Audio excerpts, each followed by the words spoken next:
Greetings, my Israelite brothers and sisters, heirs, joint heirs, adopted, grafted, natural, spiritual, however you may come. I'm going to make sure that I'm not, got to take that little button off. And so that I don't, what we call, my video or phone doesn't start looking for Wi-Fi. Understanding end time. Understanding end time. How you doing, Sister Kay? Understanding end time. Hope everything is well with you. Understanding end time. This is a very timely lesson, and I'm going to be driving, and so this video car cam might be a little bit lengthier, and maybe not. Hopefully, we'll see. But anyway, understanding end time. One of the things, and the reason why this is timely, because we have the coronavirus going on out there. We have things like that.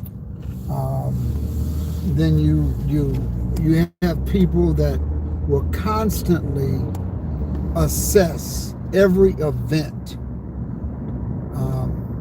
Every event that transpires, everybody's going to always evaluate it and plug it in. They're going to retrofit it into something biblical. And I'm not saying that you can't do that.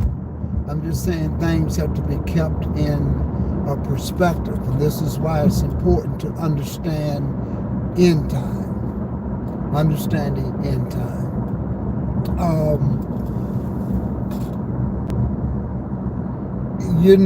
Depending on, I want to go back because I made some notes, mental notes. I want to go back to some things so we can put some things in perspective. I brought this up maybe about a month ago when back at the Y2K, and the world was supposed to end. People went out and bought guns. People thought that gas station pumps were not going to work. ATM machines were not going to work. Your computer was not going to work. Your cell phones were not going to work. Some people even said that if you had a later model vehicle, a 1999 vehicle, your car was subject to just stop, and because it was tied in somehow to satellites, where if you got the time on your car, and all kinds of stuff that people brought out. And a lot of times this stuff comes up because simply people do not understand end time. They don't understand it. One of the greatest things you can do is to understand end time is to, number one, study, look over history, and study, okay? And when you do that, by simply studying, you will learn what is to come. You'll understand when what is to come is going to come, and that helps out. And history is also good. History is always good to look at. I looked at over the past few hundred years. One thing about history can teach you lessons in the future. But history dealing with lessons in the future are good and applicable for certain things. Past history and practices cannot undo prophecy. Can't undo prophecy. It won't.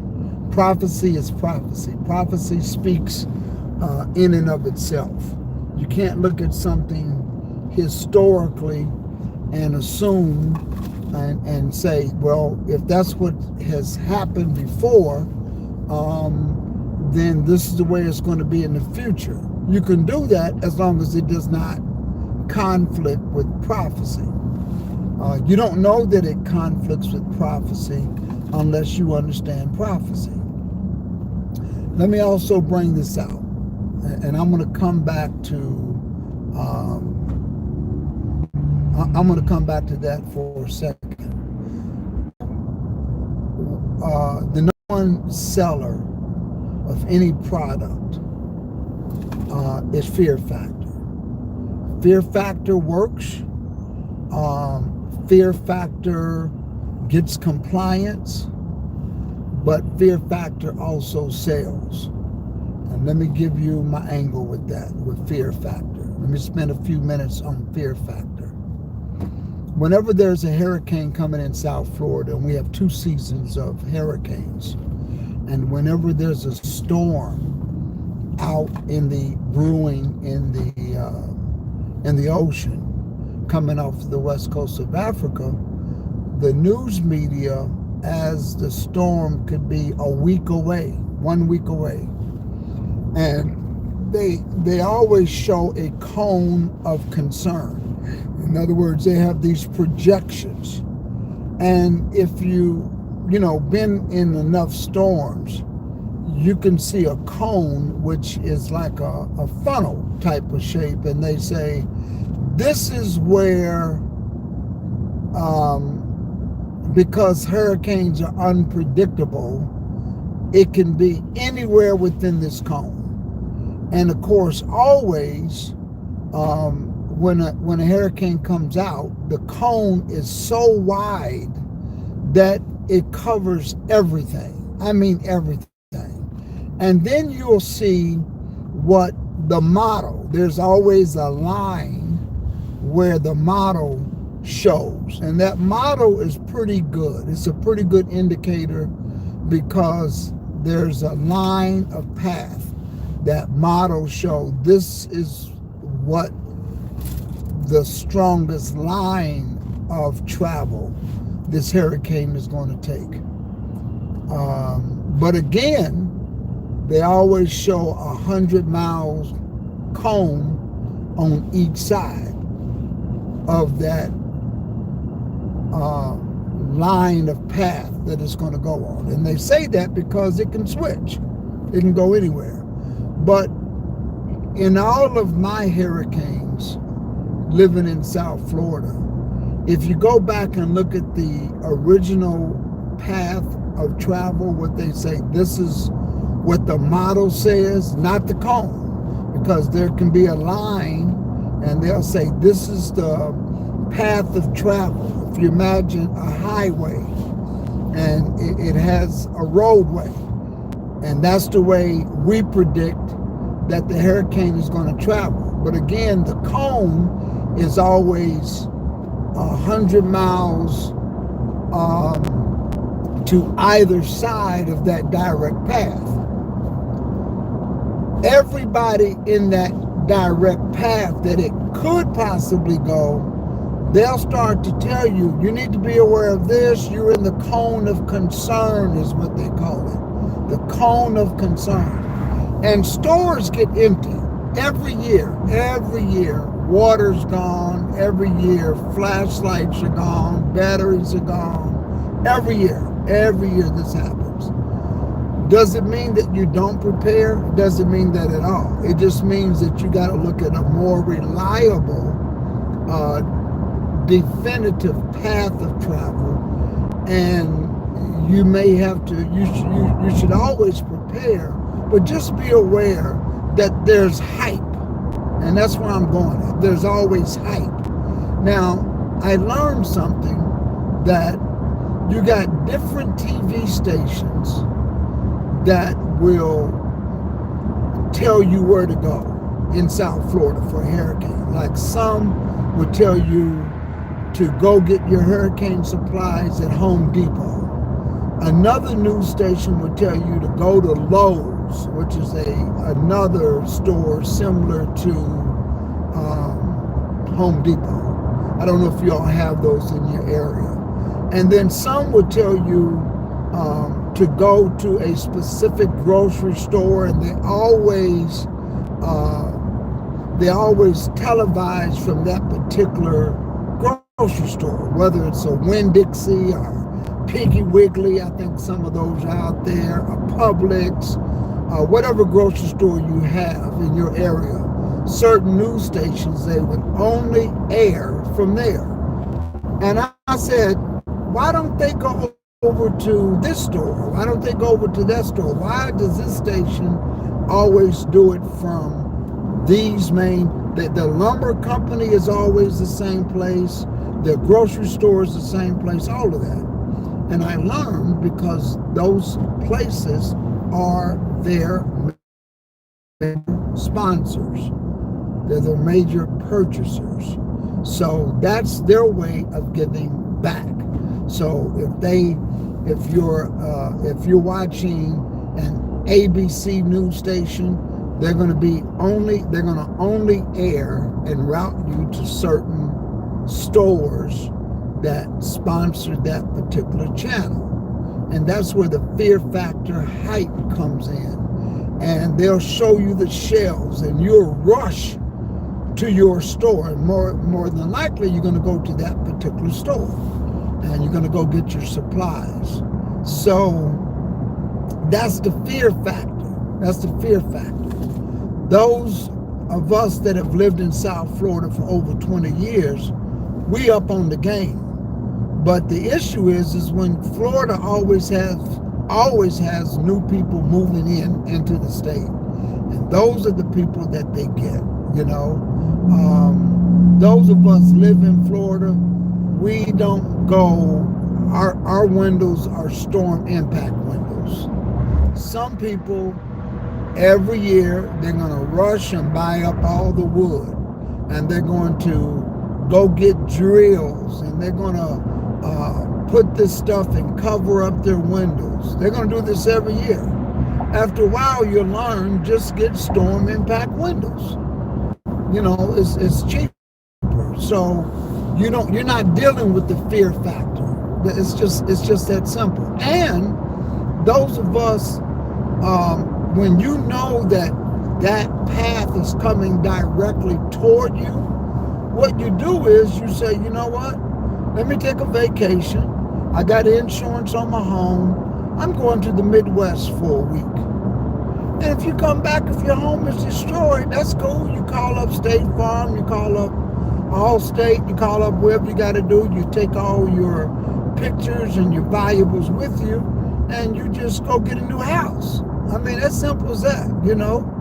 The way I look at it is from that angle. I got furniture, but you know what? If a storm comes in, if that storm is strong enough to go through my impact windows or shutters, then at that point in time, I don't care what you got up. I've seen hurricanes in South Florida where I don't care what you have up. You can have up, I don't care what you have up. I've seen it just tear and rip things apart.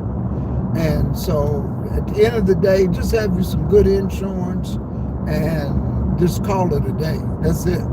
Don't even worry about it, you know. That's what happens. So I'm equating that to now on a global level.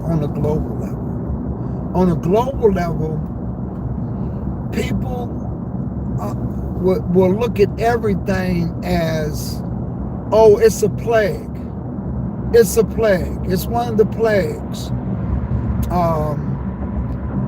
You know, you really got to understand the scriptures. That's why I did the thing. The next big thing to happen is the abomination of the desolation. And it's important to understand that as, it's important to understand that. That's the best way I can put it. You need to understand that the next big thing to happen is the abomination of the desolation standing in the holy place, which is going to lead to the 3.5-year tribulation. That's it. Other than that, you're going to always have wars, rumors of wars, pestilence, earthquakes in diverse places. Always. Always. It's nothing to get alarmed about. Does it mean that you don't prepare for it? Not at all. You do prepare for it. You prepare for any pandemic. You prepare for any natural catastrophe. You always prepare. You should always be prepared for stuff like that.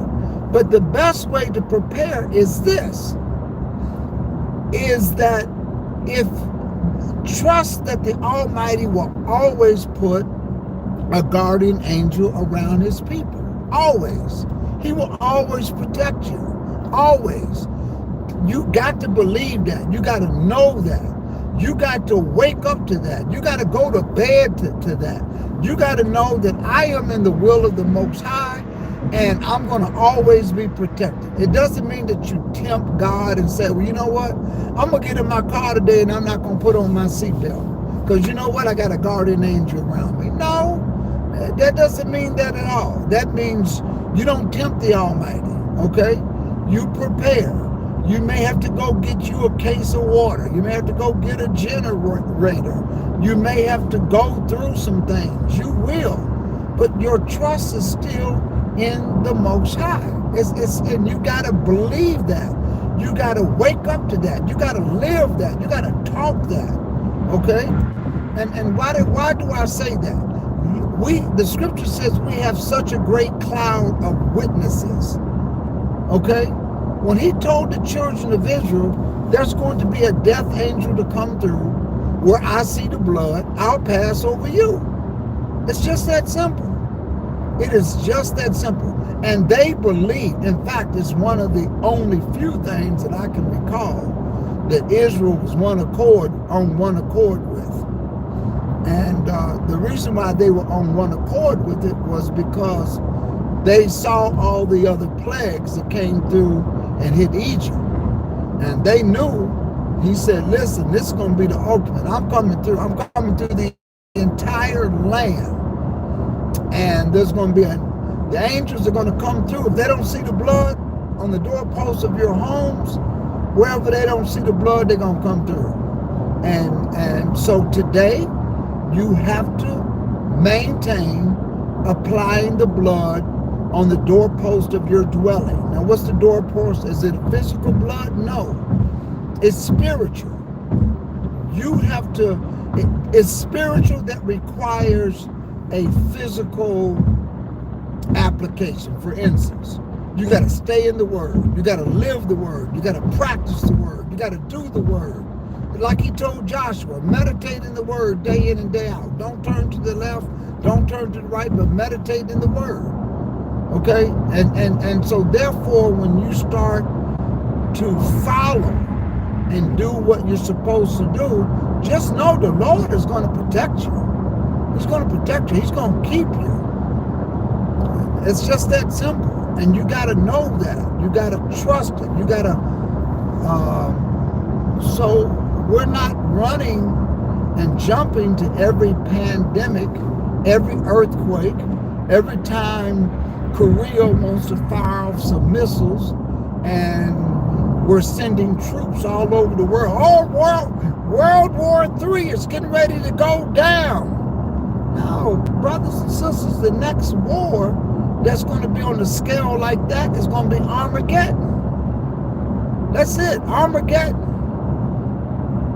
And, you know, the tribulation, at that point, we need to be dwelling in the secret place of the Most High.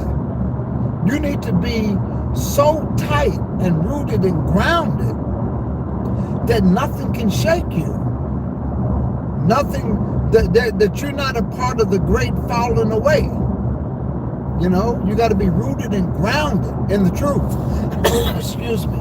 So, you know, I don't lose sleep. I don't lose sleep because I trust the Most High. I know His Word.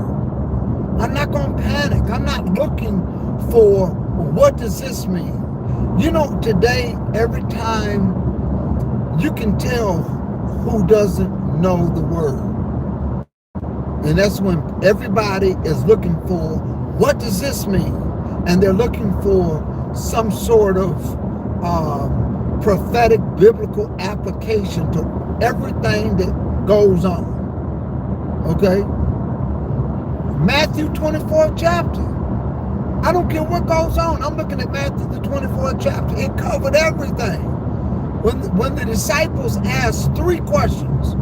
When should these things be? Well, that already happened in 70 AD. What should be the sign of your coming, and what should be the sign of the end? That's it. How do we know? That's it. And right now, the sign of his coming is what we are going through right now. Now, that's biblical.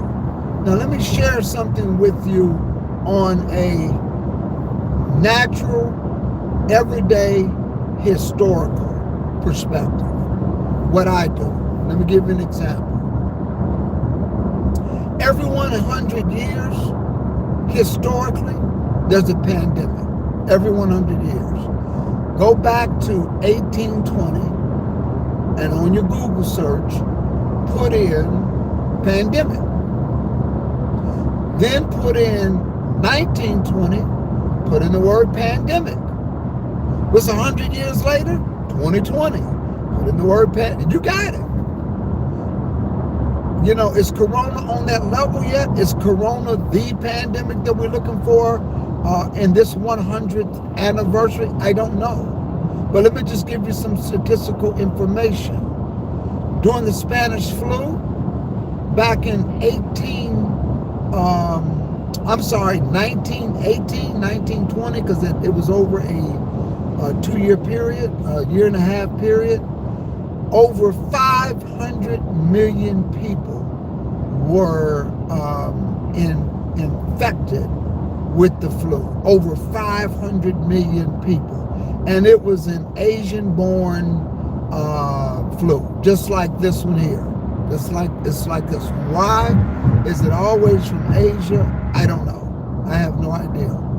But it was an Asian-born flu. Why they call it the Spanish flu, I don't know. But anyway, 500 million people, according to what I read, was infected with that flu.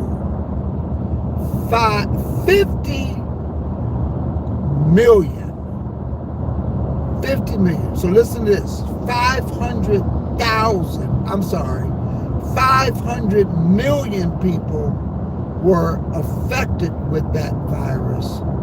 10%, which is 10% of 500 million, is 50 million people died. 50 million people died as a result of that virus. You can check it out. You can read it. So it's on go to your CDC website, go to your health department website, just Google it, it's there. 50 million people died. In the United States, 675,000 people died. So what percentage that is of 50 million, I don't know. I would say, I don't know what percentage that would be. But that's how many people that died in the United States. Okay? So it's something to go back and look at. And again, that was in the 1918, 1920 time frame. So here we are 100 years later. Here's another thing to know. I did some research on how many, every so many years, we have a economic situation. Every so many years. I believe it's every 10 to 20 years. I can't remember. So what I do is I start looking at that, and that's what I mean by looking at history, so that you can help not get in a panic, but just to help you personally plan. That's all. Just help yourself personally plan. So when you go back, in fact, there's a gentleman. He is a financial analyst. I'm going to put some stuff in a link, and as a matter of fact, I may show his YouTube video regarding this issue on mine. I can share it while I'll do a live lesson. But he's someone that I have followed because he brings up as a financial advisor. He lets you know, okay, just for information purposes, every 10 years, the economy is affected for 4 months or 3 months. So, and we're coming up on that, by the way. So what do? It's not the time to go out and get a loan. It's not the time to go out and buy a car. So you need to gauge yourself and look at that historical data as a reference to making decisions. As long as that historical data does not conflict with prophecy. Okay? It's just that simple. For instance, I'll give you an example. Let's say that every so many years the stock market jumps 100%, 50%, whatever the case is. Let's say it jumps. Well, that particular year, that's the year the abomination of desolation is going to stand in the holy place. Am I going to make an investment? I don't care about an investment when the abomination of the desolation starts to operate out of Jerusalem. I'm not going to even care. I'm getting to the wilderness. So that's what I mean by you can't worry about stuff that's going to conflict with prophecy. You just can't. So you have to look at stuff like that when you're making a decision. That's why I call this understanding end time, understanding it, because it will help you make your decisions. Let me give you some examples. I remember when I was 18 years old, coming out of high school, 17, 18 years old, and computer technology was just coming around, okay? And I was very good in what they call COBOL programming and Fortran programming. And you had these index cards, and you would have to, when you wrote your programs, and I'm going back to the 80s, and you had to load when you wrote your programs, they got written on a stack of index cards, and you would lay those on the machine would feed it through, and then you had the big printout paper, and that's how you would design your program. I was a software writer. Well, when I was coming up and somebody found out that that's what I was going to go to school for, and they said, "What are you doing? You better leave that alone. That's the mark of the beast. That's the mark of the beast." And let me tell you, not knowing, because you follow those that you're under ministry with, or that you're in the ministry with. I dropped it. I didn't touch it, because I was told that doing that was the mark of the beast. So I let it go. I changed my major. I did it for one semester, but I did it in high school. But then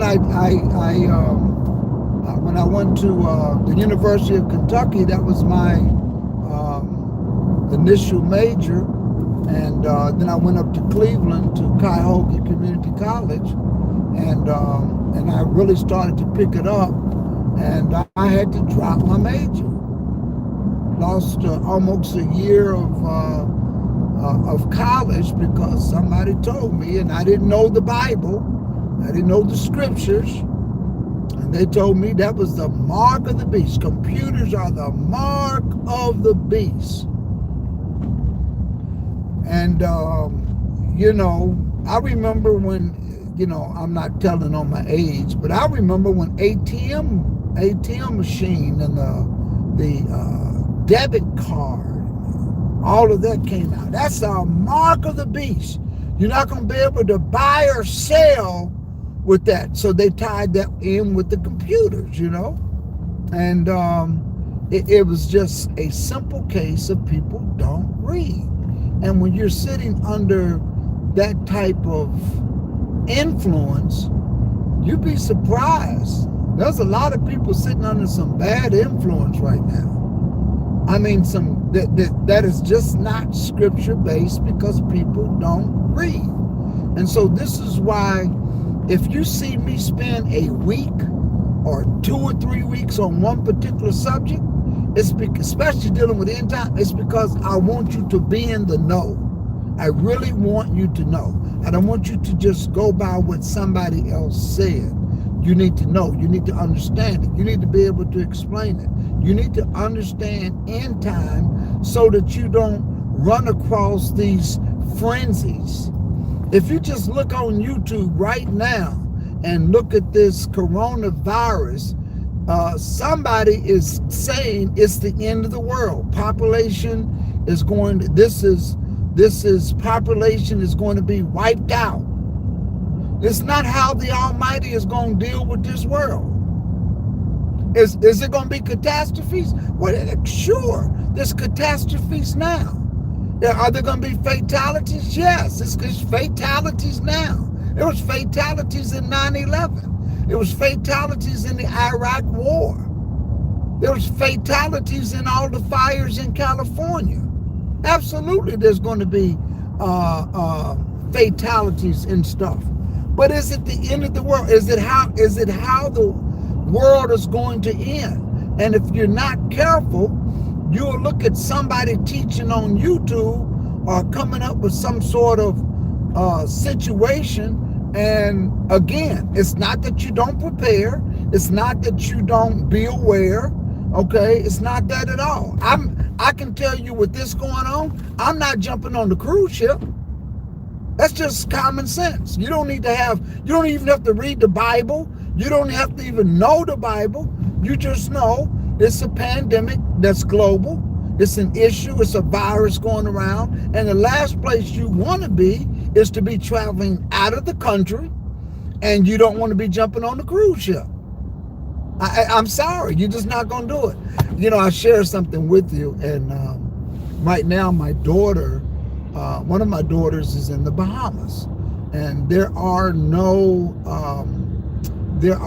cases of corona in the Bahamas at all. And if you can see where it's at and stuff like that. But when my daughter called me up and she says, "Hey, Dad, she wanted me to pick her up tonight. Can you pick me up at the port?" And I'm listening to her, and right away I'm thinking she's flying, And sometimes I don't know, my daughter could fly to the Bahamas. That's where her fiance is, and so they're getting their arrangements and all that like that together. And so I'm thinking that she's flying back home. But when she says pick her up at the port, I says, "You mean the airport? What airport?" And she says, No, I'm coming in at the ship port. And I told her right away. She said, "Can you pick me up?" I said, Hey, I don't know about that now. And she says, "What do you mean?" I says, what cruise ship did you just come off of? I mean, I don't know about that, sweetie. I don't know about, I need some more information. No joke. I told her that. And she's like laughing, right? She says, "No, Dad, I'm coming on that private boat. It's like a private boat that goes constantly from Fort Lauderdale to the Bahamas. It's a boat, and it's maybe like a 2-hour trip or something like that. It's one of those passenger boats where you get on it, and it's it takes 2 hours to get there, 2 hours to get here, and it goes back a few times a day. But I didn't know. I forgot all about that mode of transportation. So when she told me to pick up at the port right away, I'm thinking, okay, this girl done jumped on a cruise ship and she's still on vacation, because she works offline. That's, most of her stuff she does online as far as her main mode of employment. So I'm saying this girl done jumped on the cruise ship. What was she thinking? And then she wants me to pick her up at the port. No, I'm not picking you up. I said, hey, listen, I'm not picking you up. I'll get you an Uber, but I'm not picking you up. And she says, like I said, she started laughing because she's thinking that I'm understanding her to say she's coming off one of the commercial cruise liners, and she's coming off of a cruise ship and a cruise trip, you know. And but right away, I can tell you right now, I'm not jumping on nobody's cruise. They can call me up right now and say, "Hey, you just won a 3-day, 4-night cruise to Mexico." No, thank you. I'm not jumping on it. It's just that simple. I'm not jumping on it, and I'm not taking anybody's international flight anywhere. I'm just not traveling like that because it's just not wise to. You don't know what other countries are doing. I don't want to fly over any place. I don't want to go. I don't want to go to. Some people say, "Oh, we're going to Israel." I'm not going nowhere. I'm not going to Israel. I'm not going to Italy. I'm not going to Europe for nobody's visit. No, nothing. I'm not going. Simple as that. And if somebody tells me they came from one of those places, I'm going to see you in 2 weeks. I'm going to let you be quarantined off. Not around me. It's just that. It's just that simple. It's the wise thing to do. Doesn't take any common sense, doesn't take any preparation, and it doesn't require fear. Okay, it's just common sense practices. And right now, everybody should be taking the necessary precautions that you take anytime you're dealing with people. But I can tell you right now, the Inspirator 95 face mask, just to show you, go try to buy one. Go try to buy one. You can't. They're sold out. And they're going into, also, here's the other thing I saw on YouTube. When you're on YouTube and you're watching something, then all of a sudden one of the commercials come up. There's some guy that's selling food in a bag. Okay, get yours now. And he says, we're running out. Get yours now. Because, you may not be able to go to the grocery store, so get yours now. I'm like this, okay? You have to know that there has been issues like this before. Does it mean that you don't prepare? Does it mean that you don't get a kit like that? No, it doesn't mean that at all. You need to weigh it and look at it, but it's not the end of the world. There was a guy in Gainesville, Florida. He had a big, large following of the ministry, and first day guy. And somehow back, I want to go about 6-7 years ago. He said that the world was going to end on the Feast of Trumpets. Now he was not a feast day keeper. He's a first day guy, but somehow he and his team and his ministers, he was on national TV. Somebody put him on there, and I think because he had for 6 months he had a sign out to say that the world was going to end on this particular date. And a lot of people started to go to YouTube. They were following him. A lot of his parishioners were following him. And he had a pretty big sized land. People all in the Gainesville area were attending his ministry. And I would say he had a ministry of about 7,000 people. but on social media he was in the 50,000 range that was following him. And nonetheless, people were taking the money out of the bank. They were selling their stocks. They were just all kinds of stuff, because the world was supposed to end, and it didn't. It didn't end, and it is what it is. People panicked because that's what this guy said, and this comes back to the part of understanding end time policy, and this understanding end time prophecy. And it's not the first time this has happened. Again, Y2K. I'm going back 20 years ago. I remember it vividly. I remember it like yesterday. You know, people were taking the money out of the bank. Bank lines were full.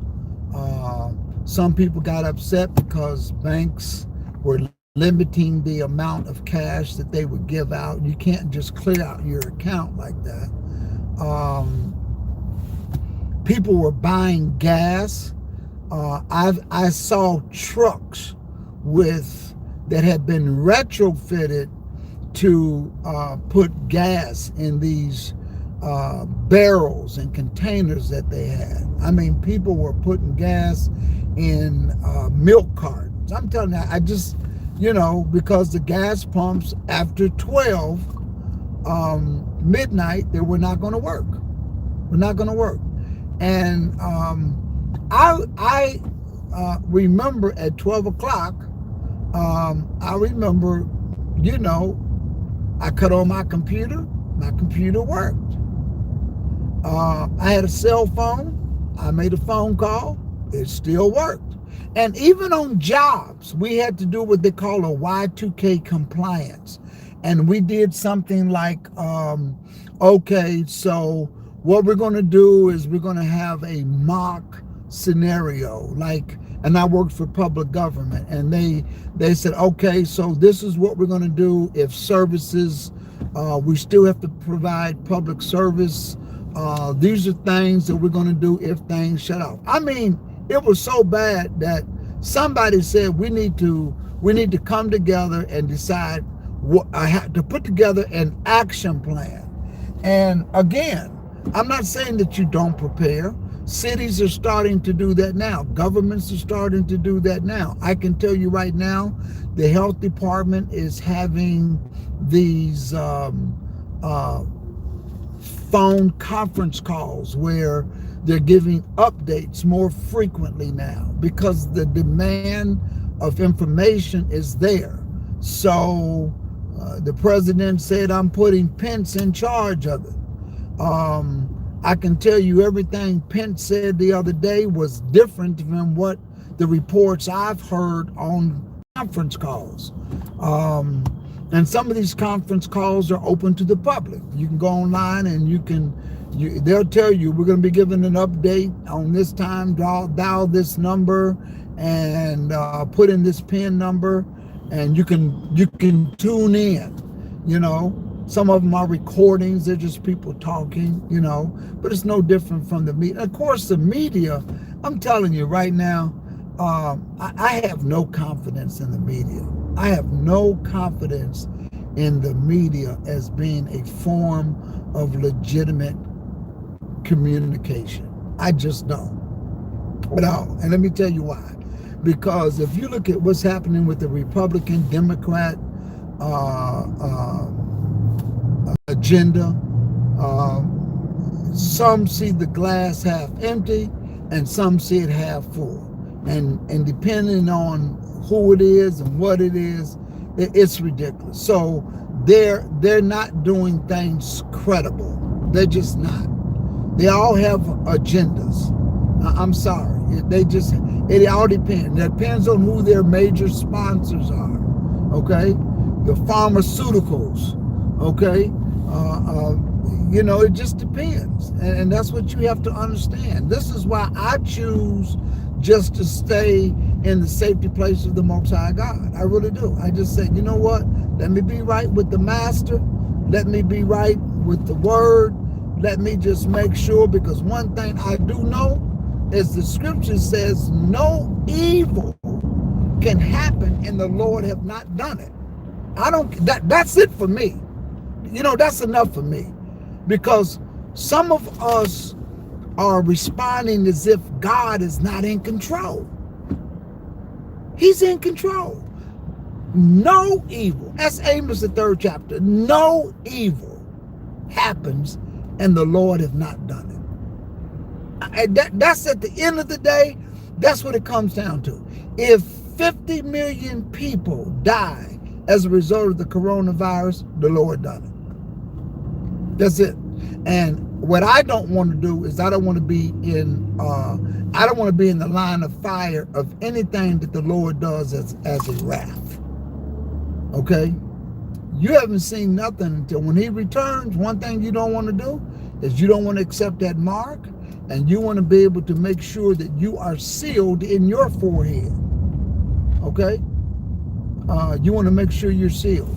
Let me go back, and I'm going to talk about this seal thing for a minute, because some of my thoughts may be flowing. I'll try to stay on the same thought for at least 3 or 4 minutes so I don't lose you. Let me talk about this being sealed, and I go back to what I was told, that the ATM card is the mark of the beast. Could you imagine? I mean, really, because people did not understand what the mark of the beast was. Really. So to them, if you went and got an ATM card, I remember vividly, I'm telling you, I remember when the ATM card came out and the banks wanted you to do it. People said they're trying to get rid of cash. And that's why they said you're not going to be able to buy or sell without the mark of the beast. Don't get an ATM card. Okay? I don't like carrying cash. ATM card is the best thing since sliced bread, if you ask me. Okay? So, listen. I just don't understand the buffoonery, and we jump into it, and I can't mock it. I can't make fun of it, because we all have been victims to it because we did not understand the scriptures. That's why the Bible says, he that hath an ear, let him hear. That's why Jesus said in Matthew, the 24th chapter, when you shall see the abomination of the desolation spoken by the prophet Daniel. The problem is that most of these pastors today do not read the Old Testament. They don't read it. They're New Testament Christians. They don't read nothing over there. So how can you project what's going to happen and this is what this is? And a lot of people that are awakening into the truth, you all hold on for 1 second. Hold on. Okay, I'm sorry. That was my daughter letting me know what time to pick her up. I didn't know you could answer the phone while online, but hey, I don't know if y'all heard the conversation. She's just telling me what time to pick her up. But let me just say this. Because people don't understand and read the scriptures, you'll have people, and it happened to me, don't get that ATM card. Well, let's talk about the mark. The mark, here's what the mark is. The mark of the beast is when it says, I'm going to mark it in your forehead and put it on your hand. There was a chip. I did a lesson on the mark of the beast at the congregation, and I did a lesson on YouTube. You know what? I may have to bring up that lesson this month, dealing with end time prophecy, the abomination of desolation. I'm hitting that for the next 3 weeks probably. Elder Robert Johnson is going to be with us. He's got his scriptures lined up. Spoke to Brother JD today. So people said, they're going to put a chip in your hand. They're going to put a chip in your hand. And I'm listening to this. I'm like, number one, The government is not going to force people to put a microchip in your wrist. The government is not going, it don't fit scriptures. You must acquit it. Throw it away. Seriously, it don't fit the scriptures. They're going to put a barcode on your forehead. Just stuff that will really throw you off. And people, listen, here's what's so bad about it. Here's what's so bad about that. When you don't know. You could be accepting the mark of the beast and not accepting a debit card back in the day and not realizing that your various religious belief could be a part of the mark of the beast, but you thinking that you're good because you don't have an ATM card or you don't have a computer. I'm going back to that time, particular religion, and accepting the mark of the beast every day. Yesterday was Ash Wednesday.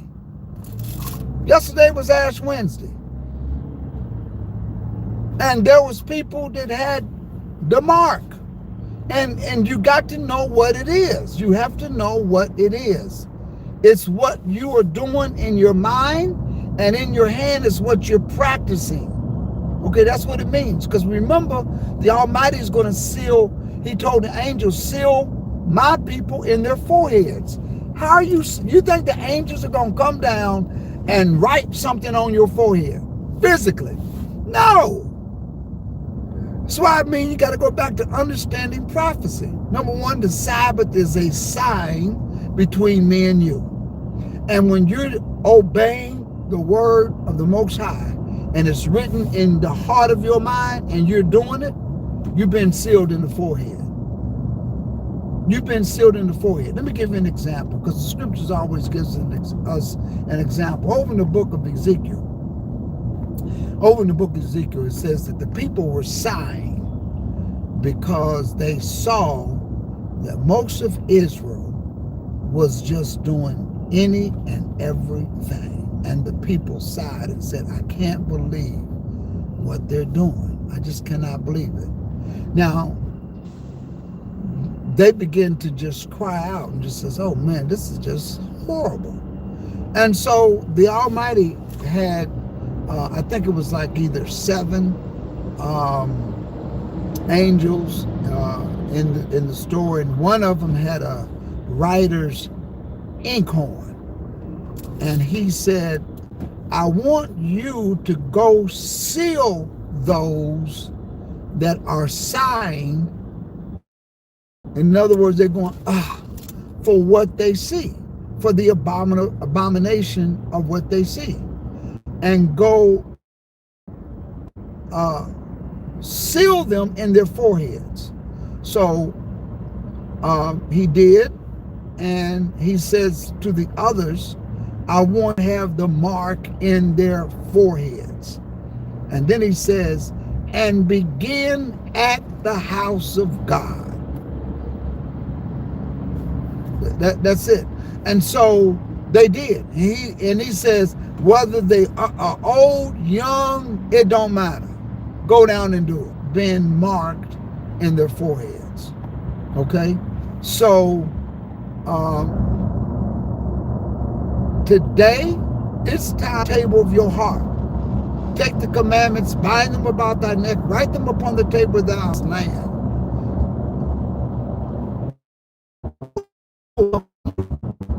No evil will come upon you.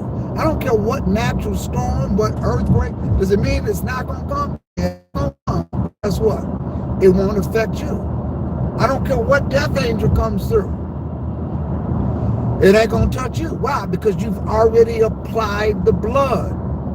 You've already applied the blood. So that's how you have to look at these epidemics and these things that take place. You don't walk around in fear. You don't walk around, oh, it's going down, you know. Come on. We that are in the Most High, we don't do that.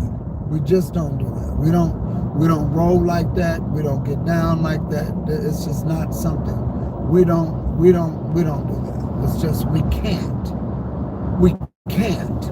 As the people of God, we don't do that.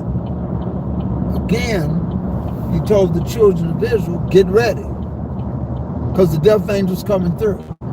So, do we get ready? Do we get prepared for any pandemic? Absolutely. You get ready, you get prepared. You get ready and you get prepared. That's it. But you don't panic, you don't get frustrated, you don't do any of that. It's not us. It's not something that we as a people do. Okay? We just don't do it. So that's understanding end time, understanding the end time. It's really important that you can understand that the Almighty is not going to allow these countries to destroy itself. He's not going to allow it. He's not going to allow a virus to kill mankind.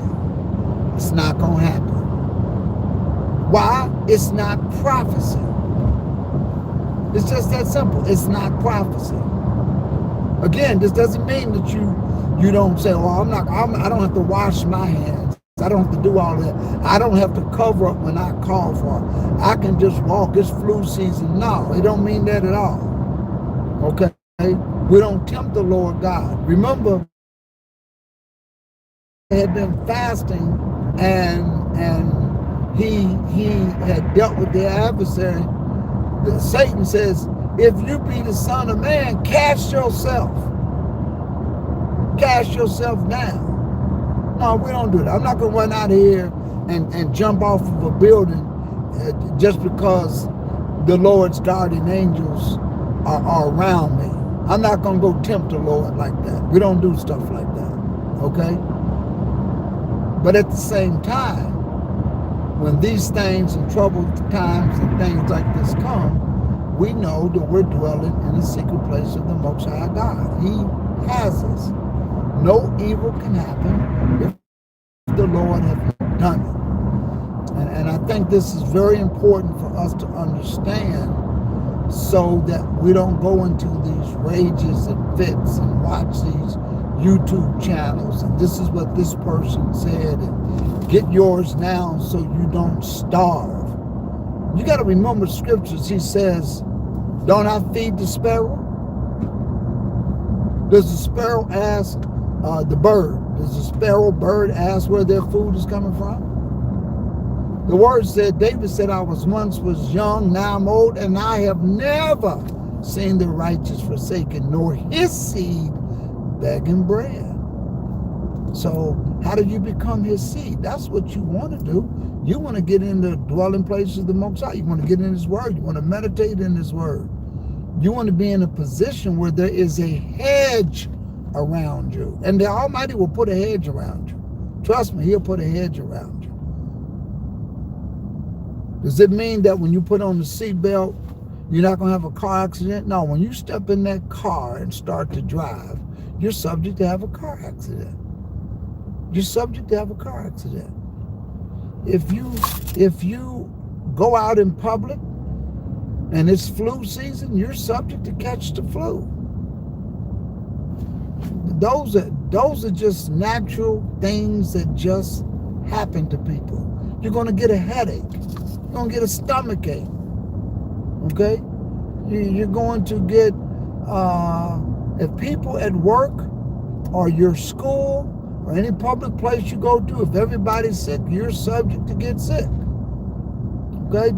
But you got to realize that the Almighty is placing a hedge around you that you really don't have to worry. You really don't. Trust in the Lord with all thy heart. Lean not to thine own understanding. In all thy ways acknowledge him. He'll direct your path. That's how he works.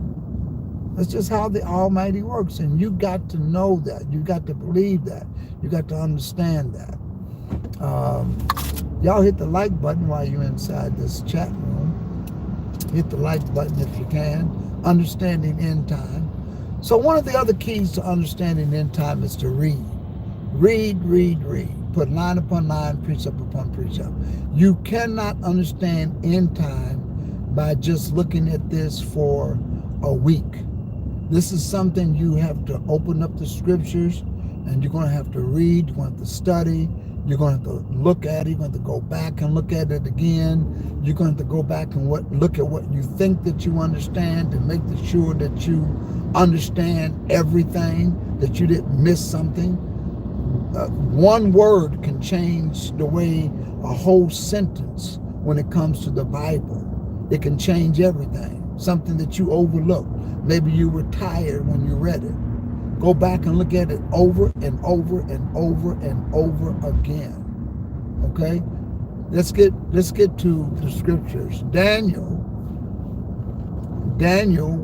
read the book of Jeremiah. He read it. And he understood it. And to him, based upon what he understood, Israel was going into captivity for 70 years. That's what he understood. That's what he read. That's what he saw. And a lot of that is what you're taught. And a lot of that is built on personal anticipation. And a lot of it is built upon personal desire. That's what it is. A lot of it is on personal desire. Okay? And that's exactly what it is. Daniel wanted to be out of captivity. So he read the prophet Jeremiah from a particular set of lens. Our captivity is going to be over within 70 years. But one of the verses, and I'll go over it tomorrow night or later on, and it talked about that you were going to be in captivity and they were in the captivity of Babylon. But then in a few verses down, it says, and all of these kings and nations, the Almighty is going to deal with. Well, Babylon was only one kingdom. There was only one king over Babylon, except for Belshazzar. So what he was talking about, when you go back and look at it, he was talking about at a future time. And when Daniel did not understand what he thought the scriptures was, he got on his knees and started to pray. He got on his knees and just really started to pray. And he says, Gabriel came and said, I come to give you skill and understanding so you can understand this. And he sure did give him some skill and understanding. He told him, said, listen, these 70 weeks are 70 weeks of years, which is 490 years. And you can calculate it from the time that the command was given to go forth and build the temple. And it's going to be, and I did that lesson last night. I'm going to do it again. I'm not going to talk about it now. I'm going to do it again, but I'm going to drill down a little bit more. I went over just the calculation component last night, but I'm going to drill down a little bit more into it maybe tomorrow night or the weeks to come, because I'm going to be on end time for a while.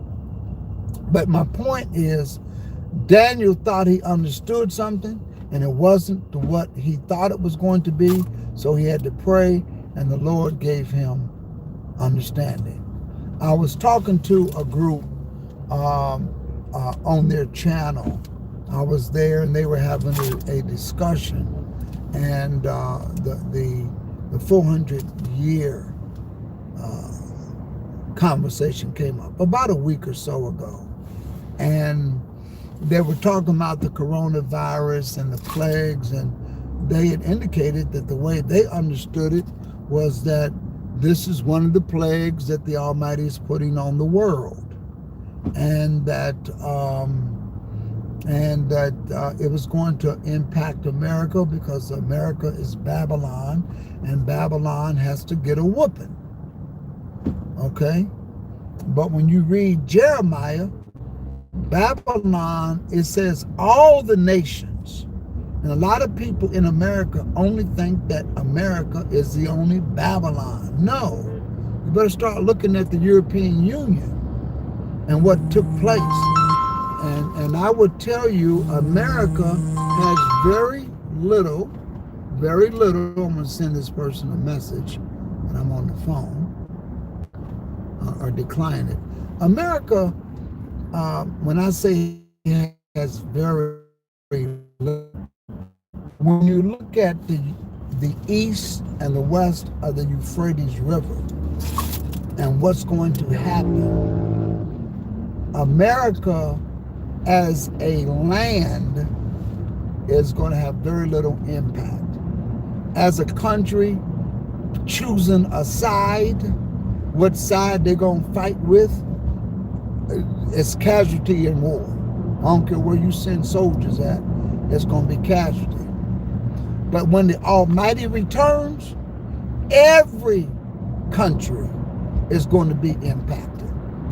When the Lord returns, everybody is.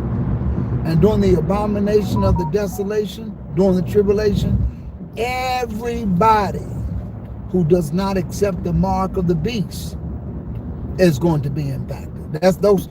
Now, those things you can take globally. They're going to have a global impact on everybody.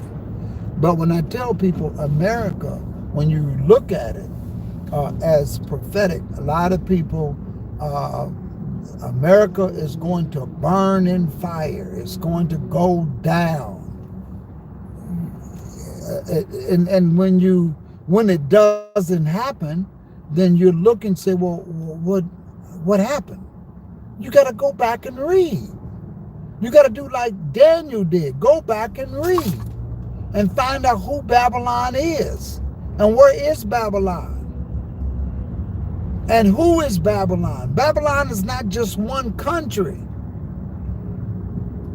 You can read that in what Jeremiah. That's the part that Daniel had gotten mixed up, and a lot of people gonna get. If Daniel the prophet gets it mixed up, rest assured that many of us is going to get it mixed up. Rest assured. So it's not. America is not just one country, and that's what you got to understand. When the Almighty said, He said, I'm going to deal with all the nations that have dealt with Israel. It's taking place. Now, I don't know why my phone but I think you all can still see me. I'm not for sure. And I think it's because of the sun that my part went out. I'm not for sure. Or it could be the battery. I'm not for sure. But anyway, let me just say who we have in the chat room. It says I keep buffering. Yeah, I probably keep buffering because my battery is low. So that being said, I may be on tonight. Make sure you hit the like button. Make sure you hit the like button. Make sure that you get the bell. I may do a lesson tonight. I'm not really for sure. But definitely I'm going to be on tomorrow night. I can almost tell you tonight I will not be on since I got to pick up my daughter. I will not be on, but we will definitely be hot tomorrow night for Bible study. So you all tune in then. So other than that, I want to say peace to all of you, and we will talk soon.